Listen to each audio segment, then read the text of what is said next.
জগতে শোকের ছায়া। চলে গেলেন অভিনেতা পঙ্কজ ধীর। মৃত্যুকালে তার বয়স হয়েছিল ৬৮ বছর। আজ শেষ নিঃশ্বাস ত্যাগ করেছেন তিনি। মূলত বলিউডে দীর্ঘদিন ধরে কাজ করেছেন, তবে ১৯৮৮ সালে মুক্তিপ্রাপ্ত মহাভারত বি.আর. চোপড়ার মহাভারত ধারাবাহিকে পঙ্কজ ধীরের কর্ণ চরিত্র আজও দর্শকের মনে অমর।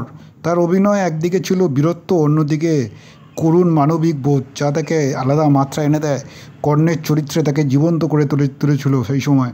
তাই সংলাপ, দৃঢ় কণ্ঠস্বর, চোখের অভিব্যক্তি আজও ভারতীয় টেলিভিশনের ইতিহাসে চিরন্তন হয়ে থাকবে। মূলত পঙ্কজ ধীর শুধুমাত্র টেলিভিশন নয়, বলিউডেরও অত্যন্ত পরিচিত মুখ ছিলেন। তিনি অভিনয় করেছেন বহু ছবিতে। বর্ষিয়ান অভিনেতার ঝুলিতে রয়েছে সৌগন্ধ, সনম, বেওয়াফা, বিজয়পথ, তিরজা, সড়ক 2 সহ আরও অনেক হিট ছবি। এছাড়া তিনি অভিনয় করেছেন সসুরাল, সিমর কা कैसा ये इश्क है এর মতো টেলিভিশন সিরিজগুলোতেও। পঙ্কজ ধীরের ছেলে নিকেতন ধীরও বলিউডের পরিচিত মুখ, যিনি চেন্নাই এক্সপ্রেস, শেরশাহ সহ বহু ছবিতে অভিনয় করেছেন।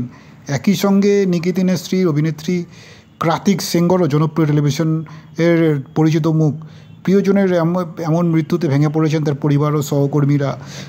বেশ কিছুদিন ধরেই ক্যান্সারের সঙ্গে তিনি লড়াই করছিলেন। চিকিৎসাধীন অবস্থায়ও ছিলেন, কিন্তু শেষ পর্যন্ত ক্যান্সারের কাছে হার মানতে বাধ্য হলেন অভিনেতা পঙ্কজ ধীর।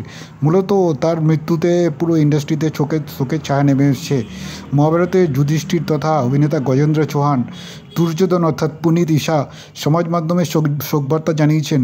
তাদের কথায় পঙ্কজ ধীর শুধু একজন অসাধারণ অভিনেতা নন, ছিলেন এক সৎ মানুষও।